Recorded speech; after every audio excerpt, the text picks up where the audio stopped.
නාලි සමග සතුටෙන් ඉගෙන ගමු. අපි අන්තිම වීඩියෝ එකෙන් බැලුවා මොකද මේ හෝවර්ඩ් ගානර්ගේ බහුබුද්ධි න්‍යාය කියලා. ඒකේ පළවෙනි එක තමයි භාෂාමය බුද්ධිය, භාෂාත්මක බුද්ධිය.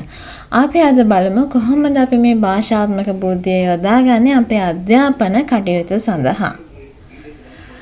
ඔයගොල්ලන්ට මෙතන පින්තූරයක් පේනවා. ඒකේ තියෙනවා reading, hearing, speaking, writing, debating, discussing. අපි බලමු මේ දේවල් අපේ අධ්‍යාපන කටයුතු වලට අපි යොදාගන්නේ කොහොමද? ඒ වගේම අපේ තියෙන මේ භාෂාමය බුද්ධිය අපි කොහොමද වැඩි වර්ධනය කරගන්නේ කියලා. භාෂාමය බුද්ධිය යනු භාෂාව හොඳින් භාවිතා කිරීමේ හැකියාවයි.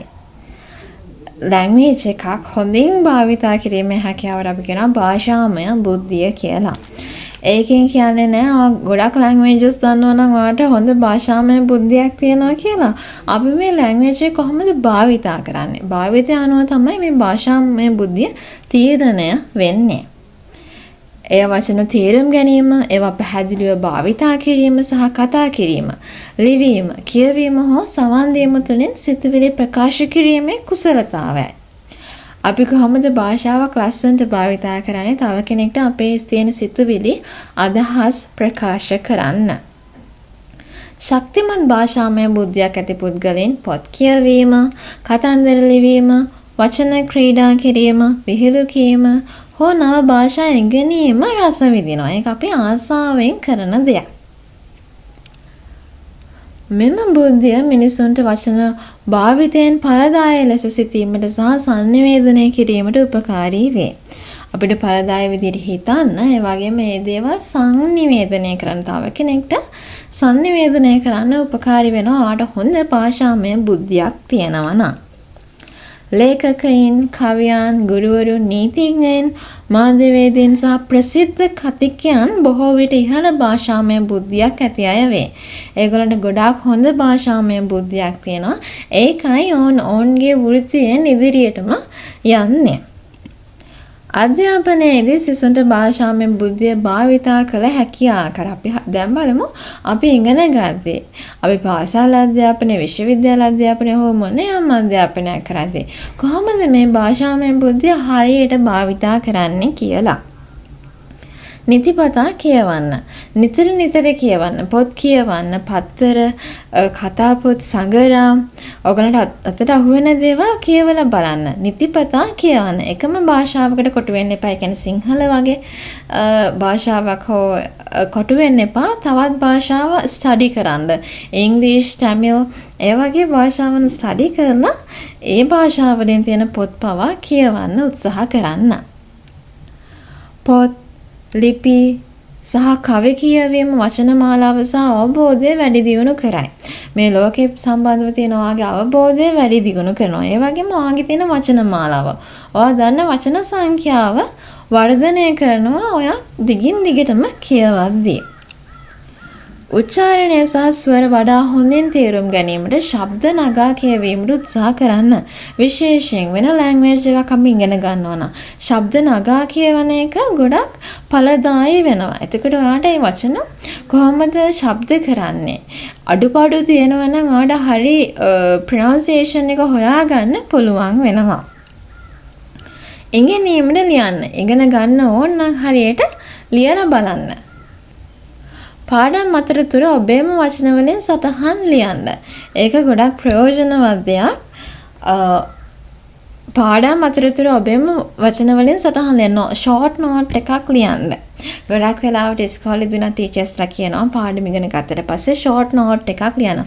ඔයාගේම වචන වලින් ඔයාලට තේරෙන විදිහට ඒ ලෙසන් එක ගැන ෂෝට් නෝට් එකක් ලියලා තියාගන්න. එක්සෑම් එකට කලින් ඒ ෂෝට් නෝට් එක රිෆර් කරලා එක්සෑම් එකට යන්න. ඒක හරිම ලේසි.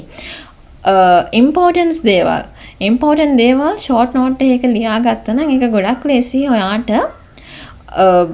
පාඩම් කරන්න. ඒ වගේම ඔයාගේ ස්කිල් එකක් ඩෙවලොප් වෙනවා. ඔයාට ෂෝට් නෝට් ලියන්න පුළුවන් හැකියාව වර්ධනය වෙනවා. දිගින් දිගටම ෂෝට් නෝට්ස් ලියන්න පටන් ගත්තාම.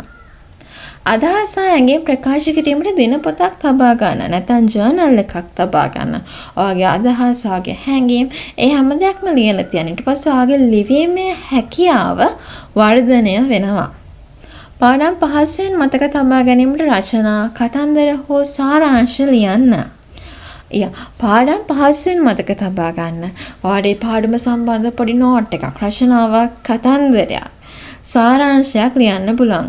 උදාහරණයක් විදිහට සිංහල කතන්දරයක් ඔයා කියවුවට පස්සේ ආට ඒක හොඳට මතක තියාගන්න ඕන නම් ඒ කතන්දරය ආපහු ලියන්න. නැත්නම් ඒ වගේ තව කතන්දරයක් ඔයා හිතලා ලියන්න. තුන්වෙනි එක තමයි ඔබ ඉගෙන ගන්නා දේ ගැන කතා කරන්න. ඔයා ඉගෙන ගත්ත දේ ස්කූල් එකේදී, ටියුෂන් ක්ලාස් එකේදී ඔයා ඉගෙන ගත්ත දේ ගැන කතා කරනවා. ඔයාගේ අම්මත් එක්ක, තාත්තත් එක්ක, ඔයාගේ සහෝදර සහෝදරියෝ ඉන්නවනම් ඒ අයත් එක්ක කතා කරන්න. ඔයාට කතා කරන්න කෙනෙක් නැත්නම්, ගෙදර තියෙන දෙයක් එක්ක හරි ඔයා කතා කරන්න.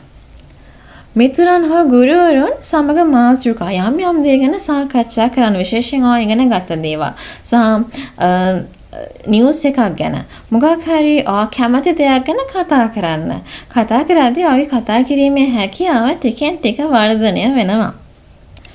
ඔබ ඉගෙන ගත්තේ අන් අයට උගන්වන්න. පැහැදිලි කිරීම ඔබට වඩා හොඳින් තේරුම් ගැනීමට උපකාරී වේ. ඔය ස්කූල් එකේ ඉගෙන ගන්න දේවල් ඔයාලට නංගි කෙනෙක් හරි මල්ලි කෙනෙක් ඉන්නවනම් ඒගොල්ලන්ට උගන්වන්න. එහෙම කවුරුත්ම කෙනෙක් නැත්නම් වයිට් බෝඩ් එකක් අරගෙන කාර හරි ළමයෙක් ඉන්නවා කියලා හිතාගෙන බෝනික් එක්ක හරි අරගෙන ඔයා වයිට් බෝඩ් එකේ ලියන්න. එයාට උගන්වන්න. ටීචර් ඔයාට උගන්වපු විදිහටම ඔයා එයාට උගන්වලා බලන්න. එතකොට ඔයාගේ හැකියාව දිනු වෙනවා වගේම ඔයාට හොඳින් මතක තියාගන්න පුළුවන් ඔයා ඉගෙන ගත්ත දේවල්. හතරවෙනි එක තමයි වචන ක්‍රීඩා සහ භාෂා ක්‍රියාකාරකම් භාවිතා කරන්න. puzzles, games දේවල් කරන්න පුළුවන් අපිට ඔන්ලයින් උත් තියෙනවා. ඒ වගේ word games ඕනේ තරම් game applications අපිට දකින්න පුළුවන්. ඉගෙනීම විනෝදජනක කිරීමට අක්ෂර වින්‍යාස ක්‍රීඩා, හරස්පද හෝ වචන ප්‍රහේලිකා ක්‍රීඩා කරන්න. ඔබේ විෂයන්ට අදාළව කවි හෝ කෙටි නාට්‍ය ලිවීමට උත්සාහ කරන්න. කවියක් එහෙම ලියන්න තියෙනවා නම් ඒක ගොඩාක් විශේෂ දෙයක්. ඔයාගේ ඉගෙනගත්ත දේවල්, ඔයා ඉගෙන ගන්න සබ්ජෙක්ට්ස් අනුව ඔයාට ඒ දේවල් වෙනම ආකෘතියකට දාලා ලියන්න පුළුවන් නම් ඒක ගොඩක් වටිනවා. ඔයාලා ලේසියෙන්ම ඔයාගේ හැකියාවන් දියුණු කරගන්නවා වගේම ඒ දේවල් පහසුවෙන් මතක තබා ගැනීමේ හැකියාවක් ලැබෙනවා. පස්වෙනි එක තමයි සිහි ගැන්වීම සහ රයිම් පදවැල් භාවිතා කරන්න. නිතරින් නිතර මතක තියාගන්න. ඔයාට ඒවා ලයිස්තුගත කරන්න පුළුවන් ඉගෙනගත්ත දේවල්. ඒ වගේම කවියක් නම් කවියේ මුල් පද වල තියෙන අකුරු ටික මතක තියාගෙන කවිය මතක තියාගන්න පුළුවන්. කරුණ හෝ ලයිස්තු මතක තබා ගැනීමට කෙටි රයිම් පදවැල් ගීත හෝ වාක්‍ය සාදන්න. උදාහරණයක් තියෙනවා දේදුන්නේ පාඩ 7 මතක තබා ගැනීමට ලේසියෙන් අපි මෙහෙම සෙන්ටෙන්ස් එකක් කියනවා. මේක සංගීතයක් නෙමෙයි පුංචි වාක්‍යයක්. රන් තැබලි කඩන කොල්ලා නිල් ඉබ්බන් දකේ කියලා අපි ඒක භාවිතා කරනවා. එතකොට දෙදුන්නේ පාට 7 පිළිවෙලට කියනවා. රන් කියන්නේ රතු, තැඹිලි කියන්නේ තැඹිලි පාට, කඩනවා කියලා කියන්නේ කියන්නේ කහ පාට, කොල්ලා කියන්නේ කොළ පාට, නිල් කියන්නේ නිල් පාට, ඉබ්බන් කියන්නේ ඉන්ඩිගෝ, දකි දයන්නේ දම් පාට. අපිට ලේසියෙන් අපි ඉගෙන ගන්න දේවල් මතක තබා ගන්න මේ වගේ ට්‍රික්ස් අපිට යූස් කරන්න පුළුවන්. 6 වෙනි එක තමයි සවන් දී නැවත කියන හොඳින් අහගෙන ඉන්න. ඒ වගේම මේ දේවල් ආයෙ නැවත උච්චාරණය කරන්න, නැවත කියන්න. ගුරුවරුන්ට පටිගත කිරීම වලට හෝ ශ්‍රව්‍ය පොත් වලට, ඔඩියෝ බුක්ස් වලට හොඳින් සවන් දෙන්න. ඉගෙන ගද්දී දැන් ටීචර් උගන්වද්දී හොඳට ටීචර් කියන දේ අහගෙන ඉන්න. ඒ වගේම ඔඩියෝ බුක්ස් තියෙනවා නම් ඔඩියෝ බුක්ස් වලට හොඳට සවන් දෙන්න. එතකොට ඔයාගේ සවන් දීමේ හැකියාව වර්ධනය වෙනවා. මතක තබා ගැනීමට ප්‍රධාන කරුණ ශබ්ද නගා නැවත කියවන්න. නැවත කියවද්දී ඒ දේවල් ඔයාගේ කටහඬ ඔයාට මැහිලා ඒ දේවල් ඔයාගේ මතකයේ තැම්පත් වෙනවා. 7 වෙනි එක තමයි ඔබේ වචන මාලාව පුළුල් කරන්න. එතකොට ඔයාගේ භාෂාත්මක බුද්ධිය වර්ධනය වෙනවා. භාෂාත්මක බුද්ධිය වර්ධනය වෙන ඔයාට කරන්න පුළුවන් දෙයක් තමයි ඔබේ වචන මාලාව පුළුල් කරන්න. දිනපතා නව වචන ඉගෙනගෙන වාක්‍යවල භාවිතා කරන්න. අලුත් වචන ඉගෙන ගන්න. ඒ වගේ මේවා වාක්‍ය වලට දාලා ඒවා කතා කරන්න. විශේෂයෙන්ම වෙනත් භාෂාවක් ඉගෙන ගද්දී මේ දේ හරිම ප්‍රයෝජනවත් වෙනවා. වචන සංශෝධනය කිරීමට කුඩා වචන මාලා පොතක් හෝ ෆ්ලෑෂ් කාඩ් පතක් තබා ගන්න. ඔය අලුතෙන් ඉගෙනගත්ත වචන පොඩි පොතක ලියාගෙන ඒව නැවත නැවත භාවිතා කරන්න පුළුවන්. නැත්නම් ෆ්ලෑෂ් කාඩ්ස් යූස් කරන්න පුළුවන් එක පැත්තක. වචනය ලියන අනිත් පැත්තේ වචනේ මීනින් එක අඳින්න. ඒ වගේ ෆ්ලෑෂ් කාඩ් යූස් කරන්න පුළුවන්. අපි යමු සාරාංශයට. ශක්තිමත් භාෂාමය බුද්ධියක් ඇති සිසුන්ට කියවීම, ලිවීම, කතා කිරීම සහ ක්‍රියාශීලීව සවන් දීමෙන් තම අධ්‍යයන කටයුතු වැඩි දියුණු කරගත හැකි වේ. ඒ වගේම නිර්මාණාත්මකව වචන භාවිතා කිරීම ඔවුන්ට පාඩම් මතක තබා ගැනීමට, විෂයන් ගැඹුරින් තේරුම් ගැනීමට සහ අදහස් විශ්වාසයෙන් ප්‍රකාශ කිරීමට උපකාරී වේ. අපි අද කතා කරේ බහුබුද්ධි න්‍යාය තුළ තියෙන පළවෙනි බුද්ධිය, භාෂාත්මක බුද්ධිය. අපි ඊළඟ වීඩියෝ එකෙන් තවත් බුද්ධියක් ගැන කතා කරමු.